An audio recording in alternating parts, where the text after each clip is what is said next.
our job is to provide more information rather than less. And the government's job is to make sure as little information that is secret gets out. And that's where the tension comes in, and it comes in all the time in the way we report. I think that to Peter's question, I think that what I would argue and have argued is that secret things, classified things, are more central to how the United States conducts itself in the world than it ever has been, and that would date it back to September 11th, 2001. Fundamentally, the way the United States carries out wars in secret, intelligence and controversial intelligence operations have had lasting impact, and so increasingly, I think news organizations like the Washington Post and the New York Times find it increasingly central to their mission to be diving into this world and then deciding what we think is newsworthy and is important for people to know. Our first mission is to get it right, and we're not just publishing things willy-nilly. We learn something that might be classified or top secret, and we just say, oh, that's cool, let's publish it. We go to great lengths to put it in the right context, to understand it, to review it, to make sure it's still accurate, to make sure our understanding of it is fully correct, and to give the government a chance, if necessary, for them to make an argument that it should be withheld from public view.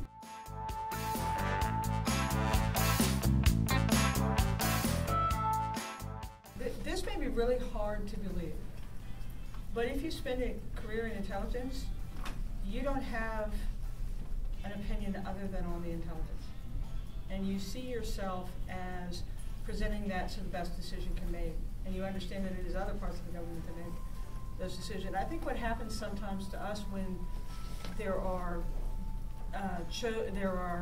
decisions to share programs, or not decisions and programs are shared, is there isn't the full discussion of the cost, right? Because what you're looking at is from the lens of the value of the discussion that you're trying to have.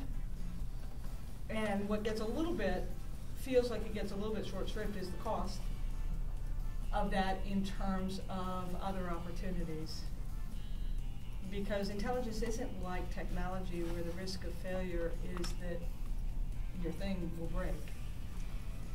And the risk in intelligence is that you won't have another opportunity. We have great intelligence collection, and Sue is with one of the best intelligence collection agencies we have.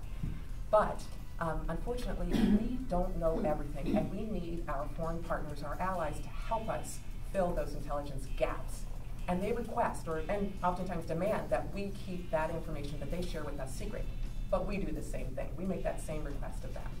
And so, I think of it sometimes as, our executive orders provide that information can be classified if it belongs to a foreign government, and the disclosure of that would harm our relations with the foreign government. We have some formidable threats before us.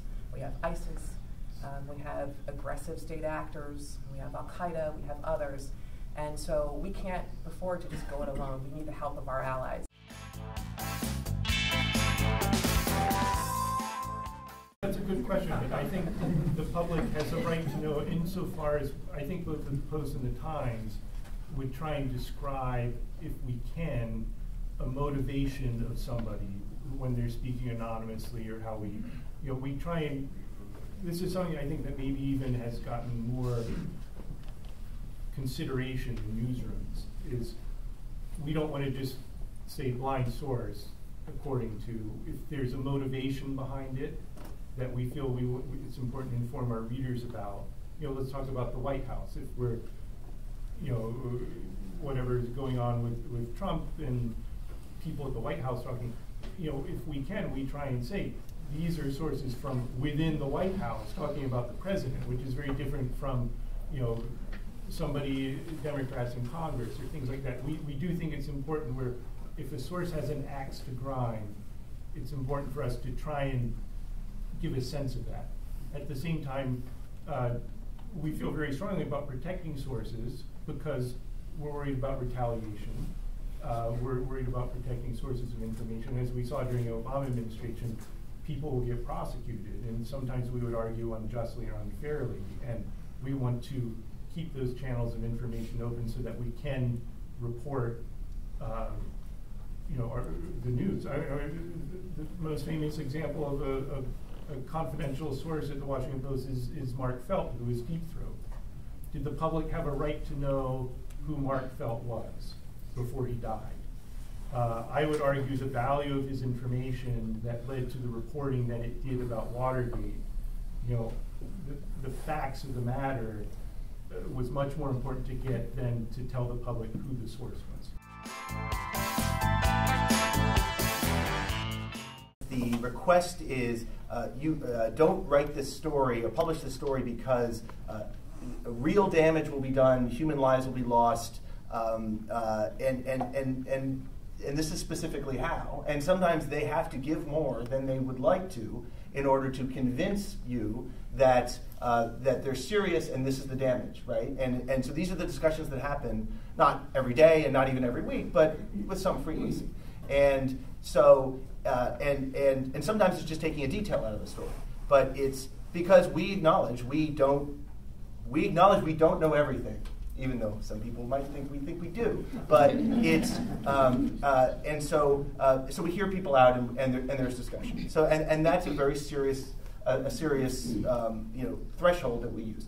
Now, but oftentimes it is used. The argument is don't write story X because it will be really embarrassing for the country, another country.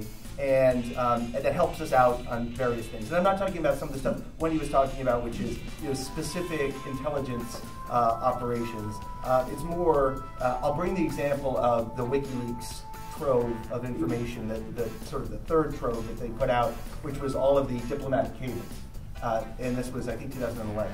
And I mean, it was a massive amount of information, and I don't think the government knew that they could, or thought that they could ever completely put a clamp on it. But the arguments were usually don't write about this cable because it would be really embarrassing if it was revealed that the ambassador in that country really thought this about that leader, right?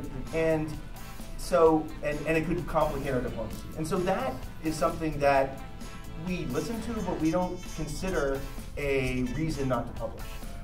Diplomatic embarrassment or diplomatic complications, that's below the threshold. There may be, but at the same time, I should say, there were things in those cables that we found ourselves actually redacting ourselves. That we, there were names of informants who had come into embassies in China and other countries that we, when we posted documents, we actually found ourselves blacking them out. So that's the sort of both cases, right? We didn't listen to the argument to don't publish because of embarrassment, but we did listen to that, lives we lost, people we put in danger, and we didn't listen to it and took safety.